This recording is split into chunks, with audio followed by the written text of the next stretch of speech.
lungdam na lai sang tho John Alien som ni le khat aneu khat pan som le li chang to khit chang in Tiberius Bulgaria anung zuite kyanga Jesu akilang ki hi ama hibang in hong kilang hi Simon Peter Didymus kichi Thomas Galilee gam kanan khomi Nathanael Zebedi tapate le adang nung zuite ni aomu hi Simon Peter in amaute kyanga kei nga bengding in kakwan ding hi achi le amaute in kozong kongzui ding u hi achi u hi tua chang in amaute pai khia in ngun kwang sunga atuang u hi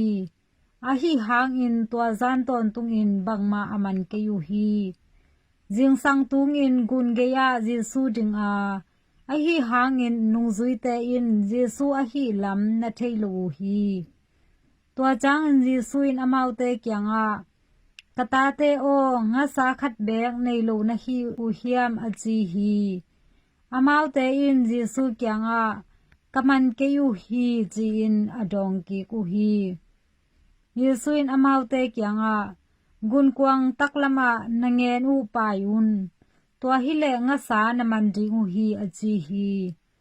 tua bangin amaute in ngen apayu le nga sa tampi ok a hi chang in ngen akai to zo ke yu hi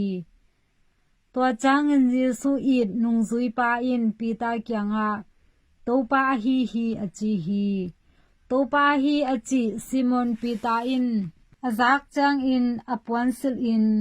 banghang hiam chi le ama apuan sil lo in agwak tangin a om hi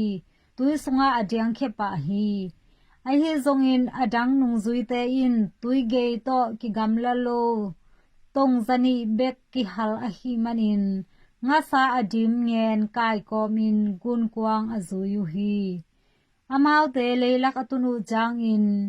meyam le atunga nga sa ki hang le khomun amu u hi Yesu in amau te kyanga tua nanga samat te u tom hongla un achi hi tua hi jang in gun kwang tunga Simon Peter ka to in nga sa alian zale som nga le thum to adim ngen leilaka akai to hi tua za in atam hang in ngen ki kek lo hi Yesu in amaute kyanga no te hong pai un la jing an ne un achi hi tu in to pa hi lam anung zui pi te in athiu chang in nang kwa na hi hiam chi in kwa main adong ngam ke yu hi Yesu hong pa in khomun le nga sa la in amaute apia hi in Jesu sina pan atho ki khit anung zui te kyanga akila athum veina hi